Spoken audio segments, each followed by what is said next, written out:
एक रोज की बात है। मैं और मेरा मित्र दोनों अपने गांव के एक वीरान खेत से गुजर रहे थे। तभी एकाएक आसमान काला पड़ गया और तेज बरसात होने लगी।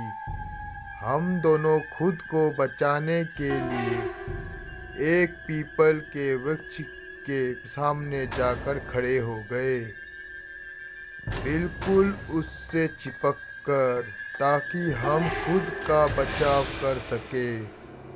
तभी ऐसी अप्रिय घटित हुए जिसमें सोचकर आज भी मैं सहम सा जाता हूँ। हमारे सामने बिजली की एक तेज चमक के साथ ही जोर की आवाज आई और मानो हमारे आंखों के सामने अंधेरा छा गया हो। थोड़ी देर बाद जैसे ही आंखों ने थोड़ा धुंधला सा देखना शुरू किया, तभी मेरी नज़र सबसे पहले अपने मित्र पर पड़ी। उसके भौं चढ़ी हुई थी और आंखों में अजीब सा सनक एवं हाथों की दोनों मुट्ठियां कस के बंधी हुई थी। वह मुझे ऐसी नज़रों से देखा रहा था मानो मैंने कभी उसकी लुगाई को हड़प लिया हो। वह मेरी तरफ देखकर हंसा जा रहा था और मैं खुद को 18वीं सदी में पहुंचा पाया मनुष्य की तरह हो गया था। मानो घटाएं सर्दियों पुरानी हो, बारिश भी कुछ डरावनी सी और वो पीपल का वृक्ष जवान सा प्रतीत हो रहा था। मानो ऐसा अनुभूति हो रहा था कि सारी घटनाएं किसी डरावनी सी समय के गुफा में बिल्कुल एकांत में मुझे ढकेल रहे हो। मेरे मित्र द्वारा मेरी ओर खींची नज़रों से देखकर बोला गया, मेरे खेत की कमाई आज नहीं काट पाओगे। आज पुराना हिसाब तो बराबर करूँगा ही। तुमने मेरी ज़मीन हड़प कर सामने वाली पोखर में मुझे दफना दिया था ना, आज मैं तुझे भी वैसे ही मौत दूंगा। उसकी बातों को सुनकर मैं सन्न रह गया।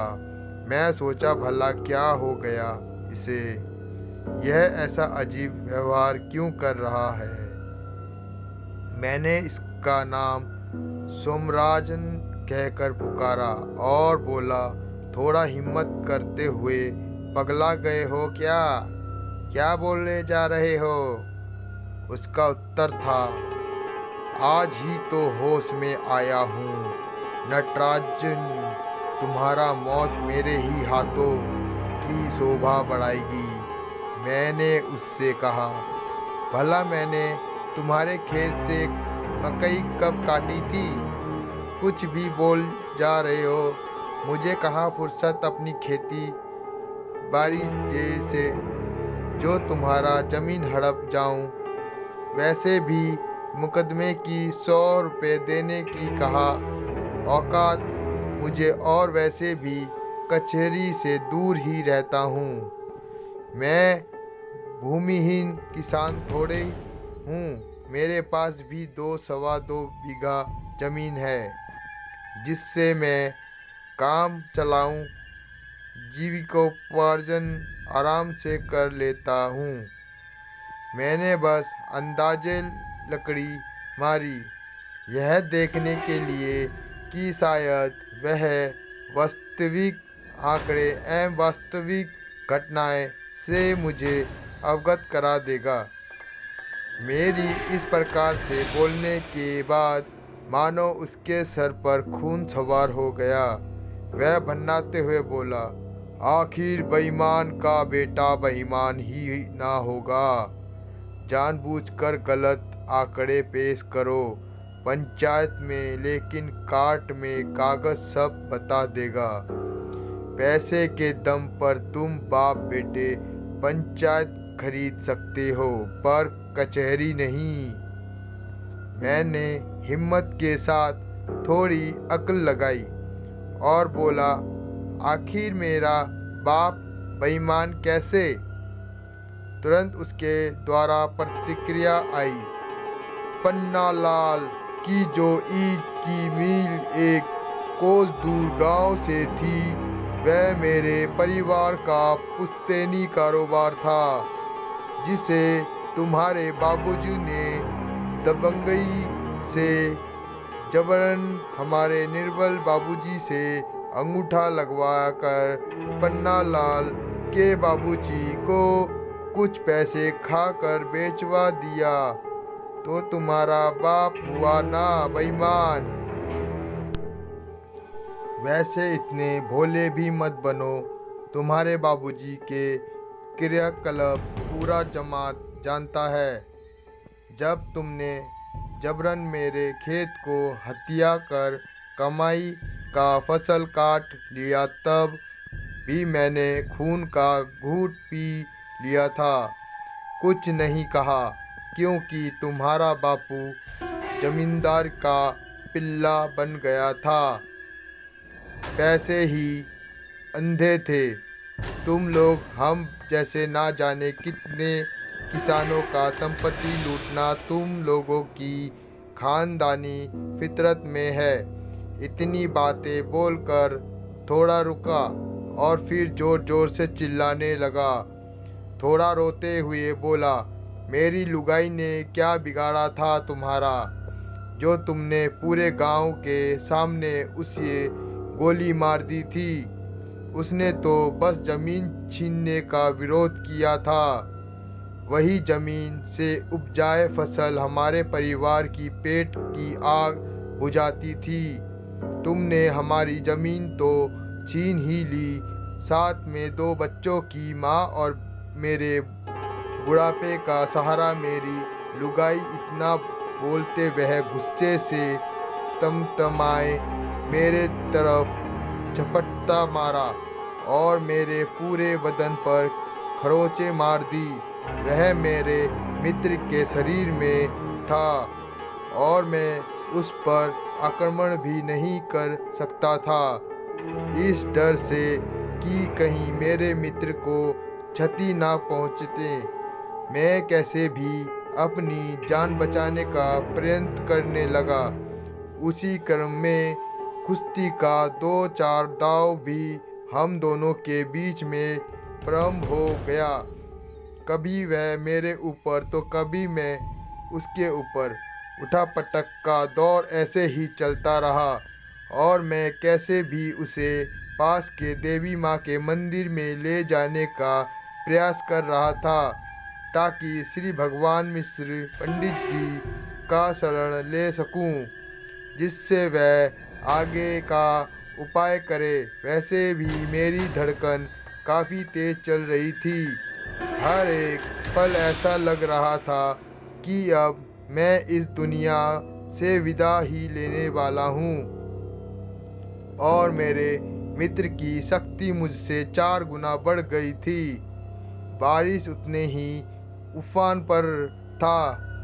जहाँ सूखी ज़मीन पर 4 कदम भाग पाता, इस बारिश के चलते 1 कदम ही जैसे तैसे भाग पा रहा था और मेरा पूरा शरीर कीचड़ से सना हुआ था, खरोंचों से भरा हुआ था।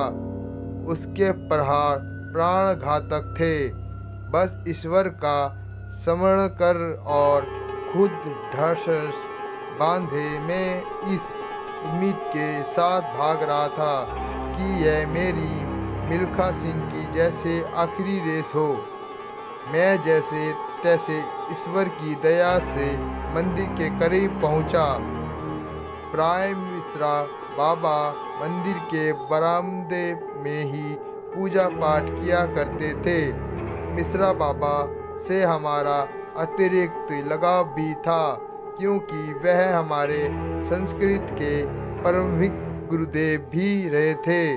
मुझे कुछ ठीक से याद तो नहीं, परंतु इतना अवश्य याद है कि इतनी तेज बारिश में वह प्रकृति से शांत होने का निवेदन कर रहे थे। मंदिर से अभी लगभग हम 300 मीटर दूरी पर थे। बारिश की गर्जन में मेरा आवाज़ कहीं गौण हो गया था। मैं चिल्लाए जा रहा था, लेकिन कहीं से कोई आशा का उम्मीद नज़र नहीं आ रहा था। और मेरे दोस्त, जो कि अभी कोई और था, वह किसी कसाई की तरह मेरे प्राणों के पीछे पड़ा था। मैं चिल्लाते चिल्लाते अधमरा सा हो गया था।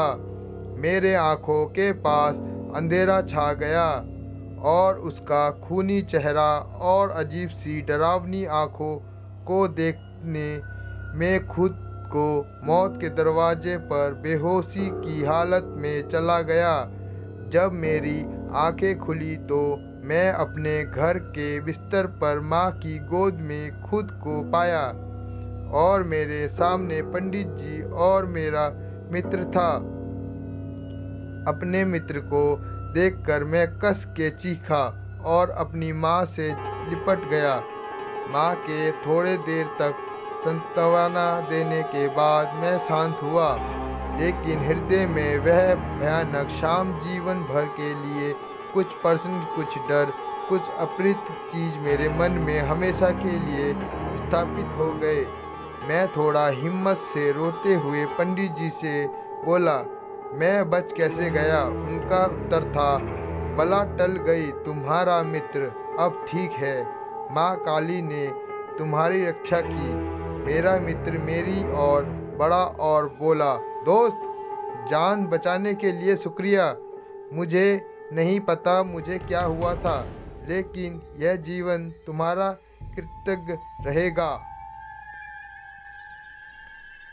दोस्तों, कहानी अच्छी लगी हो तो लाइक और सब्सक्राइब जरूर कर दे। धन्यवाद।